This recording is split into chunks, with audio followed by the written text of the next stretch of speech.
नमस्कार to everyone present here and welcome back बेटा। कैसे हो आप लोग? अच्छे हो? सबके सब अच्छे हो? Very good. लास्ट वीडियो में बेटा हमने एक्सरसाइज 6.3 को डिस्कस किया। नाउ इस वीडियो में हम थ्योरम 6.6 करेंगे। ओके, थ्योरम 6.6 क्या है? दो समरूप त्रिभुजों के क्षेत्रफलों का अनुपात उनकी संगत भुजाओं के अनुपात के वर्ग के बराबर होता है।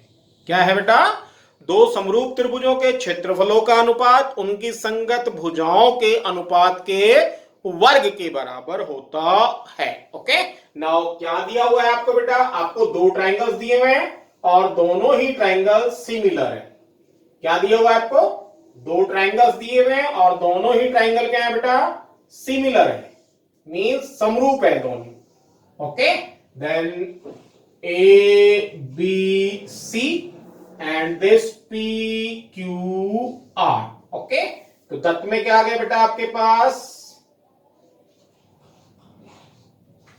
त्रिभुज ए बी सी समरूप त्रिभुज पी क्यू आर।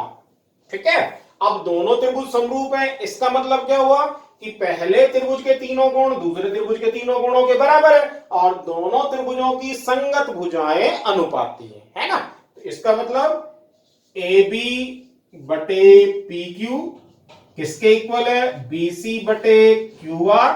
और ये किसके इक्वल है? ए सी बटे पी आर। और दूसरी बात, angle A equals to angle P, angle B equals to angle Q and angle C equals to angle R. ये आपको दिया हुआ है। ठीक है, आपको सिद्ध क्या करना है?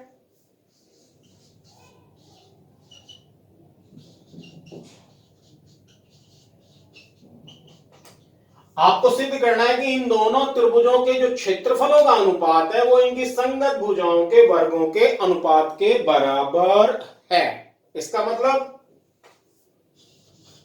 एरिया एबीसी बटे एरिया पी क्यू आर, और ये किसके बराबर है? ए बी बटे पी क्यू इसका वर्ग, या बी सी बटे क्यू आर इसका वर्ग, या ए सी बटे पी आर इसका वर्ग। ओके, आपको ये प्रूव करना है बेटा। ठीक है, और रचना में हम क्या करते हैं? रचना में हम लंब खींच देते हैं। एडी ये हो गया आपका P M. Okay, then AD perpendicular BC and PM perpendicular QR। Okay, कोई डाउट? एक बार फिर रिपीट करता हूं। क्या दिया हुआ आपको? आपको दो त्रिभुज समरूप दिए हुए है ना? समरूप है, इसका मतलब दोनों त्रिभुजों की संगत भुजाएं अनुपाती हैं और दोनों त्रिभुजों के कोण बराबर हैं। ठीक है, इट मीन्स क्या हुआ? A B upon P Q equals to B C upon Q R equals to A C upon P R, और angle A equals to angle P, angle B equals to angle Q and angle C equals to angle R. ठीक है बेटा, आपको prove क्या करना है? Area A B C upon area P Q R equals to A B by P Q square, B C bye Q R square and A C by P R का whole square. Okay, construction में क्या किया आपने? AD perpendicular B C, it means 90 degree and PM perpendicular QR, it means 90 degree। कोई doubt? Now firstly हम triangle A B D और P Q M इन दोनों triangle को सिंबल करते हैं। ठीक है, इन दोनों ट्राइंगल्स को हम सिमिलर प्रूव कर देते हैं। ठीक है, कैसे करेंगे? नाउ प्रमाण में चलते हैं। प्रमाण में Firstly, in triangle ABD and PQM, त्रिभुज ABD व त्रिभुज PQM में, ठीक है, इन दोनों त्रिभुजों में देखो बेटा, angle B equals to angle Q दिया हुआ है आपको, है ना? एंगल B इसमें आ रहा है, एंगल Q इसमें आ रहा है। ठीक है, और angle 1 equals to angle 2, angle 1 equals to angle 2, प्रत्येक 90 डिग्री, है ना। इसका मतलब क्या हुआ कि ये दोनों त्रिभुज समरूप हो गए। आपको दो ही तो कोण बराबर करने हैं, है ना। आपको केवल दो ही कोण बराबर करना है और आपने दो कोण बराबर कर दिए। इसका मतलब ये दोनों त्रिभुज समरूप, है ना।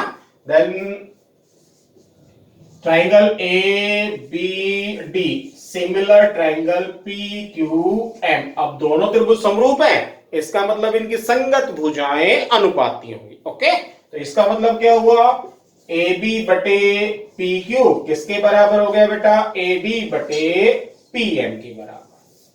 ठीक है, ए बी बटे पी क्यू ए डी बटे पी एम के बराबर होगा। ठीक है, कोई डाउट, कोई दिक्कत। चलो नेक्स्ट, अब हम देखते हैं त्रिभुज एबीसी का एरिया और त्रिभुज पी क्यू आर का एरिया और इन दोनों का अनुपात। ठीक है, अब एरिया एबीसी बटे में area P Q R. Okay, अब त्रिभुज एबीसी का एरिया क्या हो जाएगा, त्रिभुज एबीसी का क्षेत्रफल। क्षेत्रफल क्या होगा, 1/2 आधार गुना ऊंचाई, तो इसका आधार क्या है, बीसी, और ऊंचाई क्या है बेटा, एडी। बीसी गुना एडी। कोई डाउट, कोई दिक्कत। अपॉन में सेम इसी तरह इसका एरिया क्या है, 1/2 आधार क्या है बेटा इसका, क्यू आर, और ऊंचाई क्या है बेटा इसकी, पी एम। क्यू आर गुना पी एम। ओके, 1/2 से 1/2 कट गया, इट मींस क्या हुआ, बीसी बटे क्यू आर, है ना, बीसी बटे क्यू आर और गुणा ए डी बटे पी एम। कोई डाउट। अब हम यहां देखते हैं, देखो बीसी बटे क्यू आर किसके बराबर है, ए बी बटे पी क्यू के बराबर है, तो बीसी बटे क्यू आर की जगह हम ए बी बटे पी क्यू रख सकते हैं, है? और देखो एडी बटे पी एम, एडी बटे पी एम को भी आपने ए बी बटे पी क्यू के बराबर प्रूव किया हुआ है, इट मींस ए बी बटे पी क्यू। ओके, और ये क्या हो जाएगा, ए बी बटे पी क्यू का वर्ग। ठीक है, और यहां देखो ए बी बटे पी क्यू किसके बराबर है, बीसी बटे क्यू आर, तो इसको हम बीसी बटे क्यू आर पूरे का वर्ग ये भी लिख सकते हैं, और बीसी बटे क्यू आर किसके बराबर है, एसी बटे पी आर, तो इसको हम एसी बटे पी आर का वर्ग ये भी लिख सकते हैं, और ए बी बटे पी क्यू किसके बराबर है, ए डी बटे पी एम, तो इसको हम ए डी बटे पी एम इसका वर्ग भी लिख सकते हैं। कोई डाउट बेटा। तो आज आपको ये थ्योरम ढंग से करनी है, नेक्स्ट वीडियो में इस थ्योरम पे जितने भी क्वेश्चंस आगे हम वो करेंगे, एंड तब तक के लिए stay home, stay safe and good bye.